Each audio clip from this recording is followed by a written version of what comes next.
got to figure this 30% loss on it. So a couple of things with this.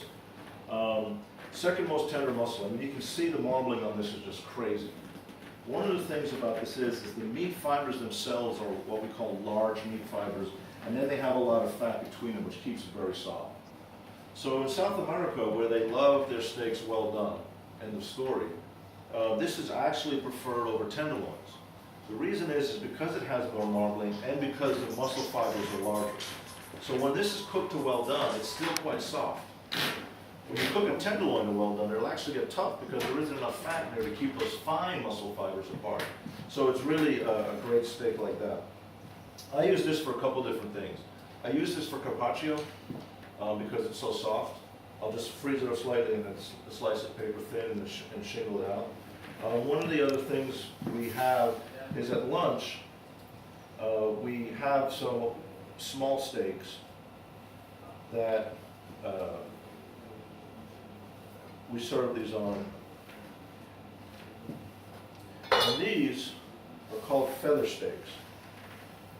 And the reason they're called feather steaks is because there's a piece of connective tissue. It's a beautiful connective. I think I might put one of these in my bag. Yeah, you can do whatever you want. It's just come off your bill.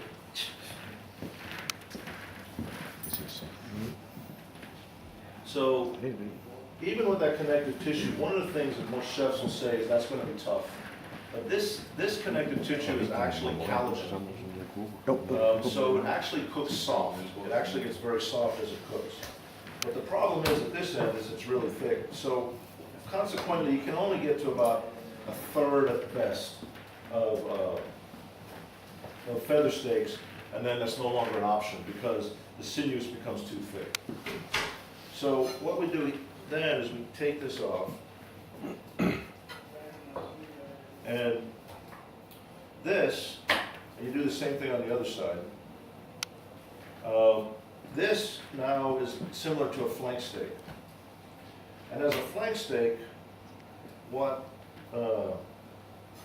they do, there's a couple restaurant chains in the US, one is called Applebee's, and what they did is they cut some steaks out of it like this.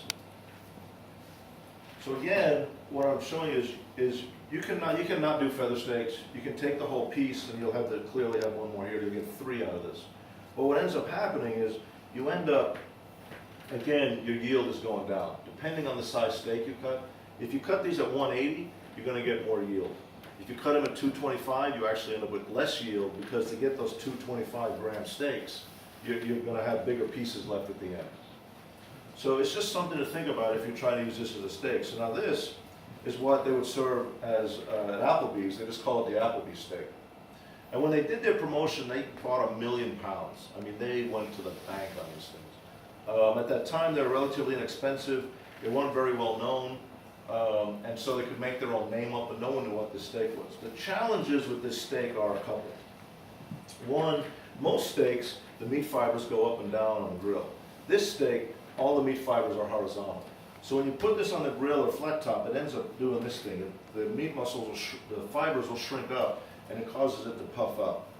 Not really a problem, it's just different. The only other issue with this is when you serve it to people is you want to be sure that they're cutting across the grain like that and not with the grain like that.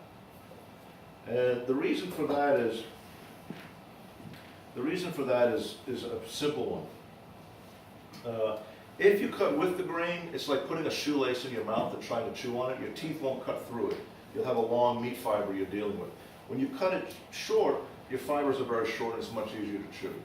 So what I always do in the restaurant is this is a steak I try to either serve whole and then cut one slice off or shingle it out so there's no chance of them cutting it the wrong way.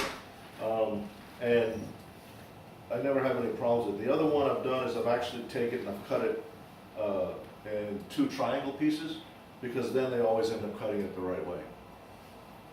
So anyway, this is a great steak, a great value as well. Any questions on this guy? Okay.